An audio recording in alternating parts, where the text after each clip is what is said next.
అందరికీ నమస్కారం. నేను మీ షణ్ముఖ్. ఉమ్మడి అనంతపూర్ జిల్లాలో వైఎస్ఆర్సీపీ పార్టీకి సంబంధించినటువంటి నాయకులందరూ రాయలసీమ లిఫ్ట్ ఇరిగేషన్ పైన ఒక మీటింగ్ పెట్టడం జరిగింది. దానికి ఎన్కౌంటర్గా తెలుగుదేశం పార్టీకి సంబంధించి ఎంఎస్ రాజు గారు జిల్లా అధ్యక్షుడు, మరి అదేవిధంగా పరిటాల శ్రీరామ్ గారు, పల్లె సింధూరారెడ్డి గారు ప్రెస్ మీట్ పెట్టడం జరిగింది. జీవో నెంబర్ 365 ఇచ్చి దాదాపు 102 ప్రాజెక్టులు, కేవలం రాయలసీమ ప్రాంతానికి సంబంధించినటువంటి 102 ప్రాజెక్టులను పెండింగ్లో పెట్టినటువంటి మాట వాస్తవం కాదా అనేది పరిటాల శ్రీరామ్ గారు సూటిగా స్పష్టించడం జరిగింది. మరి ఆయన వ్యాఖ్యల్ని నేను సమర్థిస్తూనే, ఎందుకంటే జీవో నెంబర్ 365 ద్వారా దాదాపు 102 ప్రాజెక్టులు ఆపివేయడం జరిగింది జగన్మోహన్ రెడ్డి గారి హయాంలో. ఇదైతే వాస్తవం. మరి రాయలసీమ లిఫ్ట్ ఇరిగేషన్ అని చెప్పేసి పదే జిల్లాల వారీగా 5 ఏళ్ళ అధికారంలో ఉన్నప్పుడు పట్టించుకోకపోగా ఇప్పుడు ఎక్కడా లేనటువంటి అన్యాయం రాయలసీమకు జరుగుతూ ఉందని చెప్పేసి ఈరోజు రాయలసీమ గురించి మాట్లాడేటువంటి హక్కు వైఎస్ఆర్సీపీకి లేదు అని చెప్పేసి పరిటాల శ్రీరామ్ గారు ఘాటు వ్యాఖ్యలు చేయడం జరిగింది. మరి ఎంఎస్ రాజు గారు కూడా మాట్లాడడం జరిగింది, పల్లె సింధూర గారు కూడా మాట్లాడడం జరిగింది. మీ అందరికీ తెలుసండి, ఈరోజు రాయలసీమ లిఫ్ట్ ఇరిగేషన్ పైన ఇంత రాద్ధాంతం చేస్తున్నటువంటి పార్టీ వైఎస్ఆర్సీపీ పార్టీ. నిజంగా వీళ్ళకి రాయలసీమ ప్రజలపైన చిత్తశుద్ధి, అంతఃకరణ శుద్ధి ఉన్నట్లయితే 2020 సంవత్సరంలోనే ఈ ప్రాజెక్టు పైన తెలంగాణ అసెంబ్లీలో హరీష్ రావు గారు క్లియర్గా చెప్పడం జరిగింది. మొన్నటి అసెంబ్లీలో కూడా క్లియర్గా చెప్పడం జరిగింది. రేవంత్ రెడ్డి గారు చెప్పడం ద్వారానే ఇది ఆగిపోయిందని చెప్పేసి చెప్తున్నటువంటి వైఎస్ఆర్సీపీ శ్రేణులు, మరి బీఆర్ఎస్ పార్టీకి సంబంధించినటువంటి నీటిపారుదల శాఖ మంత్రి అయినటువంటి హరీష్ రావు గారు కూడా అదే అసెంబ్లీలో కూడా చెప్పడం జరిగింది. మేము 2020 సంవత్సరంలోనే ఎన్జీటీ జాతీయ హరిత ట్రిబ్యునల్, నేషనల్ గ్రీన్ ట్రిబ్యునల్ ద్వారా మేము ఈ ప్రాజెక్టుకు స్టే తేవడం జరిగిందని చెప్పేసి బీఆర్ఎస్ పార్టీ మాజీ నీటిపారుదల శాఖ మంత్రి హరీష్ రావు గారు క్లియర్గా చెప్పడం జరిగింది.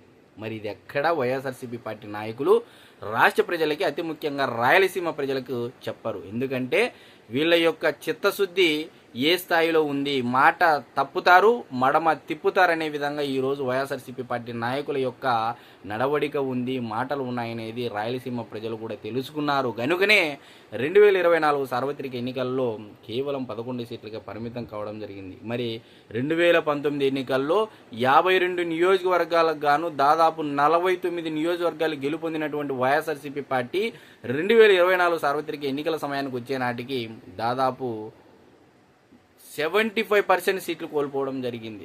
Almost all 75 to 80%. అంటే రాయలసీమ ప్రజల యొక్క నమ్మకాన్ని కోల్పోయింది వైఎస్ఆర్సీపీ పార్టీ అని చెప్పడంలో ఎటువంటి అతిశయోక్తి లేదు. మరి నిజంగా ఈరోజు కృష్ణానది పరివాహక ప్రాంతంలో వరద జలాలు వెళ్తూ ఉన్నాయి. మరి గత 5 ఏళ్ల పరిపాలనా కాలంలో జగన్మోహన్ రెడ్డి గారు హంద్రీనీవా, గాలేరు నగరి, తెలుగంగ, ఎస్ఆర్బీసీ ఈ కెనాల్స్లో కనీసము కంప చెట్లు తీసినటువంటి పాపాన పోలేదనేది రాయలసీమ ప్రజలందరికీ తెలుసు. మరి ఆనాడు ఆంధ్రప్రదేశ్ రాయలసీమ నీటి హక్కుల సాధన సమితులు మాట్లాడలే, మేధావుల ఫోరం అధ్యక్షులు మాట్లాడలే. మరి ఎవరైతే ఉన్నారో గత 5 ఏళ్లలో అంటే సైలెంట్గా ఉన్నారో, ఈరోజు చంద్రబాబు నాయుడు గారు నీళ్ళు ఇచ్చినా కూడా ఈరోజు విమర్శలు చేస్తూ ఉన్నారు అంటే వారి యొక్క విచక్షణ జ్ఞానానికి మనం వదిలివేయాలి అని చెప్పేసి అయితే నేను మీడియా ముఖంగా చెప్తా ఉన్నా. మరి నేను చెప్పేది ఏంటంటే, ఈరోజు రాయలసీమ లిఫ్ట్ ఇరిగేషన్ ద్వారా ఉమ్మడి అనంతపూర్ జిల్లాకు ఏ లింకు కెనాల ద్వారా, ఏ ఎత్తిపోతల పథకం ద్వారా నీళ్ళు ఇచ్చేటువంటి అవకాశం ఉందో ఒక్కసారి వైఎస్ఆర్సీపీ పార్టీ జిల్లా నాయకత్వాన్ని నేను సూటిగా అడుగుతా ఉన్నా. ఒకసారి బ్లూ ప్రింట్ ఇవ్వండి.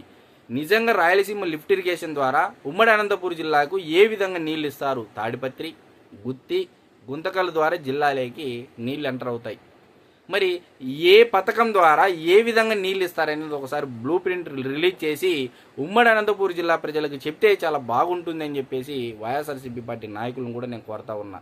కాబట్టి 102 ప్రాజెక్టులు ఆపేసిందే కాక అసలు ఉమ్మడి అనంతపూర్ జిల్లాకు రాయలసీమ లిఫ్ట్ ఇరిగేషన్ ద్వారా నీళ్ళే రావు. అటువంటి పరిస్థితులు ఈరోజు ఉమ్మడి అనంతపూర్ జిల్లా ప్రజలను కూడా మభ్యపెట్టేటువంటి ప్రయత్నం వైఎస్ఆర్సీపీ పార్టీ చేస్తూ ఉందనేది చెప్పడంలో ఎటువంటి సందేహం లేదు, అతిశయోక్తి లేదు. కాబట్టి ప్రజలారా, వైఎస్ఆర్సీపీ పార్టీ నాయకులు నిజంగా రాయలసీమ మీద ప్రేమ చిత్తశుద్ధి ఉన్నట్లయితే మరి జలకళ అని చెప్పేసి బోర్లు వేపించలేదు, రైతులకు ఏమీ చేయలేదు, డ్రిప్ ఇరిగేషన్ని నీరు గార్చారు, మరి ఇన్పుట్ సబ్సిడీ లేదు. ఈరోజు కనీసము హంద్రీనీవా కాలువల్లో ఏదైతే లింక్ కెనాల్ ఉన్నాయో ఆ కాలువల్లో కూడా మట్టి, అదేవిధంగా కంప చెట్లు కూడా తీసినటువంటి చరిత్ర లేదు. గేట్లకు కూడా గ్రీజు పెట్టినటువంటి పరిస్థితి, రిజర్వాయర్లకు ఉన్నటువంటి గేట్లకు, డ్యాములకు ఉన్నటువంటి గేట్లకు గ్రీజు పెట్టినటువంటి దౌర్భాగ్య స్థితిలో గత 5 ఏళ్ల పరిపాలన జరిగిందనేది రాయలసీమ ప్రజలు గమనించారు. మరి ఆనాడు అన్నమయ్య డ్యాము కూలిపోతే వరద వచ్చినటువంటి కారణంగా, వైఎస్ఆర్సీపీ ప్రభుత్వ వైఫల్యం కారణంగా, నిర్లక్ష్యత కారణంగా ఆనాడు 40 మంది సజీవ జల సమాధి అయినటువంటి సంగతి మనం అందరం గుర్తుంచుకోవాలి. సొంత జిల్లాకి న్యాయం చేయలేదు జగన్మోహన్ రెడ్డి గారు. ఈరోజు ఉమ్మడి అనంతపురం జిల్లాలో సభలు పెట్టి మాట్లాడుతున్నారు అంటే మరి వారి యొక్క విచక్షణ జ్ఞానానికి మనం వదిలివేయాలి. కాబట్టి పరిటాల శ్రీరామ్ గారు, ఎంఎస్ రాజు గారు, పల్లె సింధూరా గారు ఆధారాలతో సహా ప్రశ్నించడం జరిగింది.